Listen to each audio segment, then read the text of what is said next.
Joining us now is House Foreign Affairs Committee Chairman and Texas Republican Michael McCaul. Congressman, thank you so much for being here. I wasn't sure you'd make it because I knew you guys just got done voting. All right, you just heard what Senator Schumer said. The bill's dead on arrival. The White House has already threatened to veto it. And none of this is news to you, I know. Israel's at war. So why is the House passing bills it knows will go nowhere?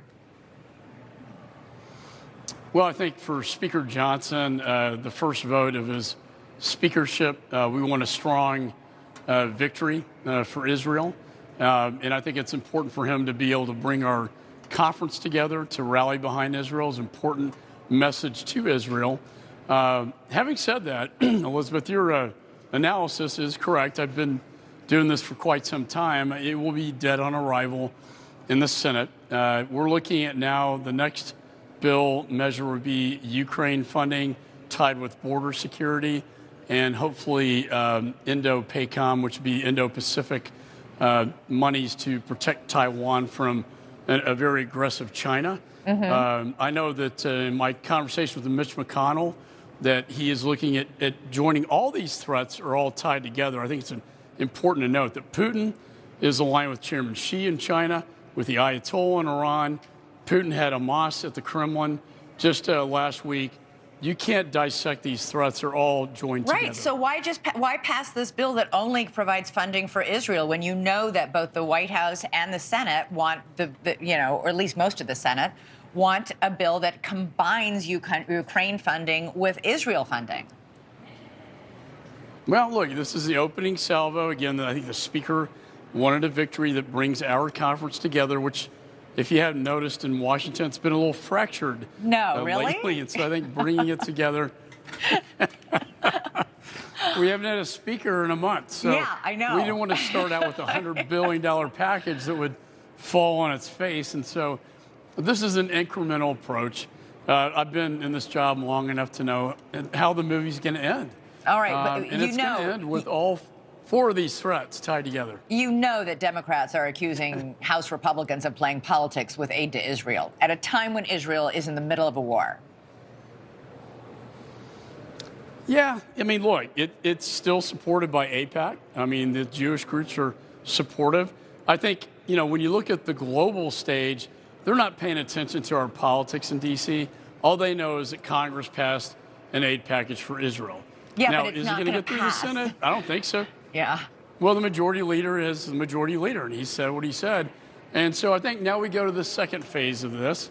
I know how this ends. It will end with all these threats tied together, that being Putin's invasion of Ukraine and threat to Europe, Chairman Xi's threat to the Pacific, the Ayatollah's threat to Israel, and also the border, which is the last line of defense, very important to members of the Republican conference in the House. Yeah, I hear you.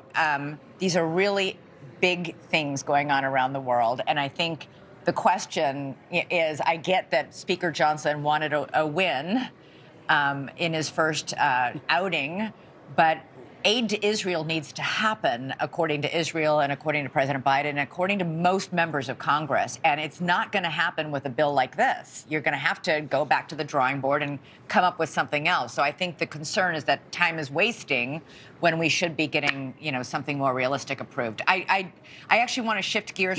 And I've said we have limited floor time. I've been a big proponent of linking all these together. I think you're going to see that measure come out of the Senate probably the end of next week. Yeah, I think you're on the same page as a lot of the members of the Senate, actually. At any rate, I want to switch gears because there's something else that is very important to you. The White House says today that President Biden is going to meet with Chinese President Xi later this month in San Francisco. And News Nation's been reporting on the case of Mark Swidan, a Texan from your state, detained for more than a decade. He is on death row in China. Can Biden do anything in this meeting with Xi to try and get him home? His family has been really anguished about this. Yeah, this is a horrible case. We have many prisoners overseas. I would hope, and thank you for covering this. I want to send a message to the White House to bring this up. I know that Chairman Xi's coming to San Francisco and the president's going to meet with him. I would hope you would get something out of this meeting. They haven't really gotten much out of China. I'll also hope that military to military we can communicate so we don't have incidences that arise by accidents. But having said that, Mark Swidan, for over a decade, has been in a Chinese prison for a crime he didn't commit, a bogus drug charge. He wasn't even in the country at the time of the accusation. He is now on death row to be executed if we can't get him out of there. And I've talked to his parents. This is one of the saddest ones I've seen. And I see a lot of these hostage cases and a lot of these prisoners. But, for God's sakes, get something out of this meeting with Chairman Xi. Or you know what? Have Chairman Xi announce he's going to release Mark Swidan before he comes to San Francisco to meet with the President of the United States. Yeah. Have you heard, by the way, any new news on, I haven't interviewed his family in a few months now, on how Mark is, how he's faring? No, it's horrible. He's in a detention facility. He's not in a cell. He's in a detention facility with probably 30 other people. His health is not good. His teeth are falling out. He's in serious health concerns going on right now. This is a horrific case.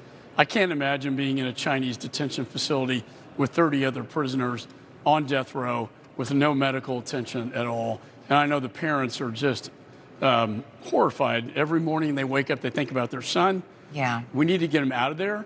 And I plead to the president to please bring this up.